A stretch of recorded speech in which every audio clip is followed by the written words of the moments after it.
जय हिंद। एलकेबी न्यूज देख रहे हैं आप और मैं हूं आप सबके साथ परवेज पवार। पश्चिम उत्तर प्रदेश की लोनी विधानसभा सीट से विधायक नंदकिशोर गुर्जर और उत्तर प्रदेश सरकार में कैबिनेट मंत्री आशीष पटेल के बयान सोशल मीडिया पर इन दिनों तेजी से वायरल हो रहे हैं। तो इन पर चर्चा करने के लिए लोकेश सलारपुरी जी हमारे साथ मौजूद हैं। नंदकिशोर गुर्जर जी और आशीष पटेल जी के बयानों के क्या मायने हैं, इनसे जानकारी हासिल करेंगे। सबसे पहले तो लोकेश जी आपका स्वागत है। धन्यवाद बहुत बहुत भाई। सबसे पहले शुरुआत करते हैं गाजियाबाद जनपद की लोनी विधानसभा सीट से विधायक नंदकिशोर गुर्जर का बयान। 50,000 गायें योगी सरकार में प्रतिदिन कट रही हैं, बहुत बड़ा बयान है। यह बयान कोई कांग्रेस या समाजवादी पार्टी के नेता का नहीं है, यह भारतीय जनता पार्टी के विधायक नंदकिशोर गुर्जर जी के स्टेटमेंट है। किस तरह से देखते हैं, तो क्या इसके मायने हैं? मायने तो इसके काफी गंभीर हैं योगी सरकार के लिए। हालांकि कुछ लोगों का ये मानना है कि कहीं ना पीछे बैकिंग है, अमित शाह का लोग नाम लेते हैं कि उनकी बैकिंग है। लेकिन एक बात मैं आपको और बताऊं, ये जो पिछली सरकार थी योगी जी की, ये तब भी 150 विधायकों को लेकर धरने पर बैठ गए थे जी। इनके ऊपर भी कई तरह के विवादित नेता हैं, इसमें कोई शक नहीं, लेकिन बोलते बेबाक है, इसमें भी कोई शक नहीं। हालांकि विद्यार्थी परिषद जुड़े रहेंगे और मुझे इस बात का अफसोस हमेशा रहेगा कि जब मंडल आयोग को लेकर था तो ये विरोध में खड़े थे जी। पुराने कार्यकर्ता हैं भाजपा के, आरएसएस के। लेकिन बेबाक नेता है, बदतमीज नहीं है, अपनी बात रखना जानते हैं। वो बात इन्होंने रखी तो योगी जी के ऊपर इनका ये हमला कोई हल्का हमला नहीं है। क्योंकि जैसा आपने बताया कि ये बयान अखिलेश यादव का नहीं है, मायावती का नहीं है, कांग्रेस के लीडर का नहीं है, ये बयान भाजपा के विधायक का है। और योगी जी के सीधे सीधे खिलाफ है कि 50,000 गायें काटी जा रही हैं। अगर मीडिया ईमानदार होती तो इस बयान का बहुत बवंडर मचने वाला था, या किसी और के खिलाफ बयान का बहुत बवंडर मचता। लेकिन चूंकि ये बीजेपी फिलहाल सारी मीडिया के हिसाब से सब चीज को मैनेज कर लेती है तो उतना बवंडर नहीं मच रहा। लेकिन यूपी में हालात कुछ मुझे आसान नजर नहीं आ रहे, अजीब सी कहानी चल रही है। उधर आशीष पटेल जी, उधर नंदकिशोर गुर्जर ने मोर्चा खोल रखा है। अब देखना है कि भाई इनका पूरा क्या असर आएगा और यूपी में इसका ये किस करवट उठ बैठने वाला है। लेकिन फिलहाल योगी के लिए घंटी खतरे की बजी हुई है। हम नंदकिशोर गुर्जर जी पर ही चर्चा करते हैं। नंदकिशोर गुर्जर जी का जैसे आपने पूर्व में बताया भी कि वो पूर्व में भी 150 विधायकों के साथ विधानसभा में धरने पर बैठ गए थे जब सत्र चल रहा था। और एक उन्होंने आरोप ये भी लगाया कि भारतीय जनता पार्टी की सरकार है और हमारी महिला मोर्चा की जिला मंत्री, महामंत्री, कोई पदाधिकारी थी, वो उनके भी मुकदमा दर्ज नहीं हो पा रहा है। तो उन्होंने एक तरफ तो कहा जा रहा है कि महिलाओं के सम्मान की बात है, एक तरफ ये है कि आपको न्याय मिल रहा है, इस तरह की बात सरकार कर रही है। उसके बावजूद भारतीय जनता पार्टी के विधायक ऐसी बात कर रहे हैं महिलाओं को लेकर भी। हाँ, तो ये तो योगी जी की सरकार के ऊपर सीधा सवाल है और बहुत कड़ा प्रहार भी है।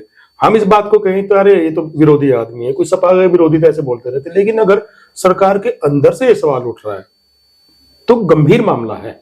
वो बात अलग है कि इसको किस अंदाज में वो रफा दफा करते हैं, या इसका कुछ ज्यादा इंपैक्ट आएगा, या विरोध पीछे से बैकिंग कितनी मजबूत रहेगी, या योगी जी के लिए कितना घातक होगा, तो टाइम बताएगा। लेकिन ये एक सवाल, और जब इनका जो इल्जाम है वो बहुत गंभीर है, इसके ऊपर किसी सभ्य देश में, सभ्य समाज में, या किसी एक नॉर्मल स्थिति होती तो इस पर बाउंडर मचना तय था, जांच सेटल होनी चाहिए थी, कुछ ना कुछ तो होना चाहिए था। क्योंकि किसी नत्थु खैरे का बयान तो है नहीं ना। तो आपने कहा कि लोग कह रहे हैं कि बैक इसमें अमित शाह की, आपको क्या लगता है?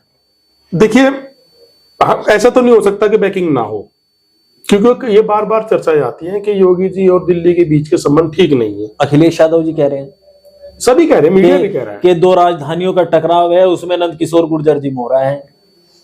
वो सही कह रहे हैं, वो अपने हिसाब से सही कह रहे हैं। क्योंकि दिल्ली और लखनऊ में बहुत पहले भी कांग्रेस के जमाने में भी रहा है और अटल जी के, कल्याण सिंह के जमाने में भी रहा है। ये टकराव हमेशा चलता रहा। बड़ा प्रदेश है यूपी, तो पावरफुल मुख्यमंत्री यहाँ का होता है। इतना बड़ा प्रदेश है कि वो यूरोप के बहुत सारे देश, 2-2 देश बन जाए यूपी से, अगर आप वैसे देखें तो। तो टकराव पहले से रहा, शुरू से रहा, बहुत दिन से रहा। फिर वही टकराव की स्थिति है। अब इससे कैसे निपटते हैं देखने वाली बात है। और एक बात मैं फिर क्लियर कर दूं, कभी भी ऐसा नहीं हो सकता कि एक विधायक एक इतने पावरफुल मुख्यमंत्री के खिलाफ बयान दे दे तो कहीं ना कहीं दूसरा पावरफुल आदमी तो पीछे जरूर होगा। और 150 विधायकों के साथ धरने पर बैठने के बाद, उनका नेतृत्व करने के बाद अपना टिकट बचाने में भी कामयाब रहे थे 2022। बिल्कुल, ये मार्केबल चीज आपने कही है। इसका मतलब है कहीं ना कहीं बैकिंग तकड़ी है। तो अखिलेश के बयान को हमें मानना चाहिए कि हाँ वो सही कह रहे हैं, पीछे बैकिंग तो है। ठीक है, तो भारतीय जनता पार्टी का एक अंदरूनी मामला मान लेते हैं जी। भारतीय जनता पार्टी के विधायक हैं और भारतीय जनता पार्टी की सरकार पर ही आरोप लगा रहे हैं। सहयोगी दल अपना दल के नेता हैं और योगी सरकार में मंत्री हैं, खुले मंच से कहते हैं कि एसटीएफ से उन्हें खतरा है और एसटीएफ चाहे तो उनके पैर में गोली बहुत मारते हैं, उनके सीने पर मार के दिखाए वो पटेल के बेटे हैं, सरदार पटेल के बेटे हैं, वो डरने वाले नहीं हैं। इस बयान का क्या मायने है? देखो, जाके फिर इसका भी मामला वहीं पहुंचता है कि कहीं पीछे से कोई ऐसा जरूर है जो योगी सरकार को अस्थिर करना चाहता है। अब विपक्ष में तो इतनी दम नहीं है कि इस तरह से कर दे, क्योंकि सरकार के अंदर से सवाल उठ रहे, तो जाहिर सी बात है कहीं ना कहीं केंद्र सरकार के जो भाजपा के जो केंद्रीय नेतृत्व है, कहीं ना कहीं उनकी बैकिंग है, पीछे वो जरूर है, इसमें तो कोई शक नहीं है, नजर आता है।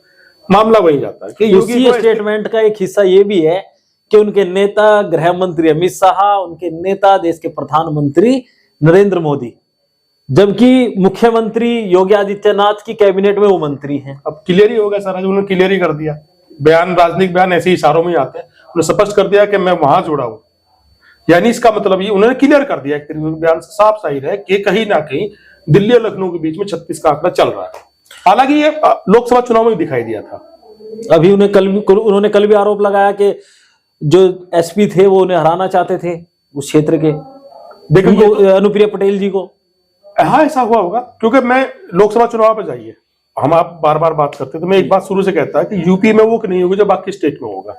अकेले यूपी सरकार ऐसी थी जो भाजपा की सरकार थी, लेकिन वहां वो जो 6-7% वोट बढ़ रहा था वो यूपी में नहीं बढ़ पाया था। रिजल्ट सबके सामने है। बाकी जितने स्टेट थे जहां भाजपा की सरकारें थी वहां वोट परसेंट बढ़ा है और वह रिजल्ट सबके सामने है। तो अगर वो, यानी कहीं ना कहीं से एक चीज और भी साबित हुई है कि कहीं ना कहीं वोट परसेंट का खेल चल रहा था। पटेल जी के बयान से भी साबित हुआ, एसपी हराना चाहते थे, हालांकि उन्हें डीएम के लिए बोलना चाहिए था जी, क्योंकि मामला उनका पुलिस से उलझा पड़ा है। सीधे सीधे उनका अमिताभ यश से टकराव है। जी जी जी, वो हमारे यहाँ भी एसएसपी रखे गए वैसे अमिताभ यश का भी जी, सीधे उनका उनसे टकराव है। और वो योगी जी के बहुत नाक के बाल है, करीबी अफसर है, तो हमारा सीधा योगी जी के ऊपर मान के चलिए आप। और बगैर भाजपा के बड़े लीडर की बैकिंग के ऐसा बयान देना इतना आसान नहीं होता। तो आपको क्या लगता है कि एनडीए अलायंस में भी सब कुछ ठीक नहीं चल रहा है? नहीं, ठीक नहीं चल रहा, बिल्कुल ठीक नहीं चल रहा। उधर महाराष्ट्र में कुछ ऐसा ही नजर आता है। नीतीश कुमार जी की भी चर्चाएं जोरों पर रहती है, बिहार की भी चर्चाएं जोरों पर हैं, तो कुछ ना कुछ तो पक रहा है अंदर, जो भी शायद सतह पे आना बाकी है। तो क्या आपको ऐसा लगता है कि अनुप्रिया पटेल की जो पार्टी है, अपना दल, ये अलग हो सकती है विधानसभा चुनाव से पहले? संभव है, संभव है। अभी देखना यह है कि जो दिल्ली भाजपा के जो केंद्रीय है वो इस पूरे मैटर से कैसे निपटते हैं, योगी जी क्या काट निकालते हैं, क्या करते हैं, इनको हटाएंगे। दलित मुख्यमंत्री की भी सोच रहे हैं कि चर्चा ये भी है अंदर खाने की, धीरे धीरे आई है कि वो चाह रहे हैं कि दलित को मुख्यमंत्री बना जाए या किसी ओबीसी को मुख्यमंत्री बनाया जाए। अब योगी जी की पकड़ कितनी मजबूत है, आरएसएस कहाँ खड़ा है, ये सारी चीजें धीरे धीरे सामने आएगा। तो क्या 2027 के विधानसभा चुनाव से पहले नेतृत्व बदल सकता है? डिपेंड, मैं इस चीज के बारे में आपको बताऊं कि सितंबर अक्टूबर के बाद स्थिति क्लियर होनी शुरू होगी, क्योंकि मुझे लगता है शायद इस साल मध्यावधि चुनाव केंद्र का भी हो सकता है। अगर नीतीश कुमार जी पलटी मारते हैं, कुछ होता है, सरकार गिरती है, तो मध्यावधि चुनाव में जाएंगे लोग, जहां तक मेरा अपना मानना है। ज्यादा दिन सरकार चलेगी नहीं। अगर मध्यावधि चुनाव में सरकार बदल जाती है तो फिर योगी सरकार की दिक्कतें खड़ी होंगी। चल लोकेश जी, अब अपना दल की बात हो गई, भारतीय जनता पार्टी के विधायक की बात होगी, अब हमारे क्षेत्र के ही एक विधायक राष्ट्रीय लोकदल के भी है, उनके भी घर की खुदाई की चर्चाएं हैं। देखो भाई, ये तो लगातार चलता रहेगा जब तक यूपी के चुनाव आएंगे 2027 तक। नहीं, सहयोगी दलों के विधायकों के साथ, मैं वही तो कह रहा हूँ, सहयोगी दल है चाहे क्या है, लेकिन हिंदू मुस्लिम में खेल तो लगातार खेला जाएगा, चूंकि सहयोगी दल के विधायक है। हालांकि उसमें स्टे हो गया, फिलहाल क्या मामला हो, लेकिन ये चर्चा बार बार आएगी। मतलब इसके नीचे ये फला चीज दबी, इसके नीचे चीज दबी है, जहां भी हिंदू मुस्लिम का है, ये भरपूर कोशिश होगी कि इसको पूरी हवा दी जाए। अकेले ये मुख्यमंत्री ऐसे नहीं है, ऐसे उत्तराखंड में भी है, और एक ऐसे शायद मध्य प्रदेश में भी शुरुआत हो चुकी है इस तरह की। लेकिन यूपी एक तो मॉडल है, प्रयोगशाला है इनकी, ये या तो पूरा कोशिश करेंगे। अब क्या रिजल्ट आएगा मुझे नहीं पता, लेकिन कोशिश लगातार होगी। आप इस बात को मान कर चलिए कि ये हर 15 दिन 20 दिन में कोई ना कोई मामला आता चला जाएगा। तो भारतीय जनता पार्टी और उसके सहयोगी दलों में सब कुछ ठीक नहीं है। जिस दिन राष्ट्रीय लोकदल के साथ हो रहा है, अपना दल के मंत्री जो है, आप मुझे एक बात बताइए, मैं आपको दो लोगों की बात बताता हूँ। दो युवा लड़के हैं, एक चौधरी चरण सिंह के पोते हैं जयंत चौधरी जी। जब अजीत सिंह चुनाव हारे थे जी, तो उनकी कोठी थी जो चरण सिंह के जमाने से थी, जहां जयंत पला बढ़ा होगा, वो कोठी कैसे खाली कराई गई थी? फोर्स लगा खाली कराई गई थी, जाट भी चले गए थे इधर, लेकिन उसके बाद खाली करा ली गई थी। अब आप आइए उधर चिराग पासवान जी रामविलास पासवान के पास जो नंबर था 12 जनपद, जी। उनके पास बंगला था, रामविलास पासवान में शुरू से था वो, जी उनसे भी ऐसे ही खाली करा गया था। और दोबारा ना कहीं देना पड़ जाए, उसको रामनाथ कोविंद को ना आवंटित कर दिया, दोबारा उसका आवंटन किसी और के नाम हो भी नहीं सकता जब तक कोविंद जी जिंदा है, जी जी पूर्व राष्ट्रपति रहे हैं।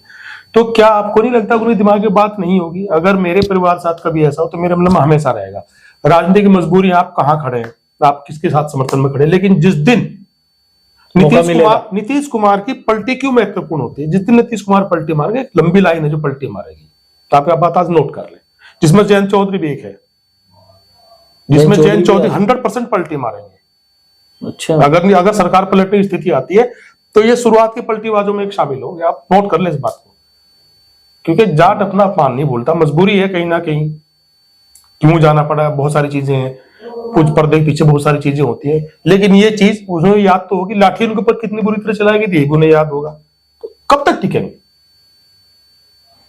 तो आपको लगता है वो भी घर वापसी कर लेंगे? बिल्कुल, अगर ये माहौल जब तक केंद्र सरकार आपको मजबूत लगती है, जब तक ये खड़े हैं साथ, जिस दिन भरभरा गिरनी शुरू होगी ना, ये लोग सारे दौड़ के जाएंगे दूसरी तरफ।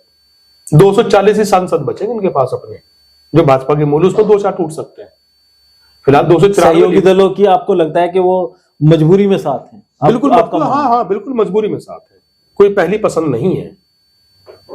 सबके आप पूरी हिस्ट्री उठा के देख लो ना, आप सबकी विचार देख लो, सबकी विचारधारा देख लो, सबकी मानसिकता देख लो, सबकी परिस्थितियां देख लो, तो सब मजबूरी में ही साथ हैं। पलटी जरूर मारेंगे, आज नहीं मारेंगे कल मारेंगे। तो लोकेश सलारपुरी जी को आपने सुना, आगे भी तमाम अपडेट हम आपको देंगे, तब तक के लिए बने रहिए एलकेबी न्यूज के साथ। चैनल अगर आपने अभी तक सब्सक्राइब नहीं किया तो चैनल को सब्सक्राइब कर ले, वीडियो फेसबुक पेज पर देख रहे हैं तो हमारा फेसबुक पेज फॉलो करें। जय हिंद।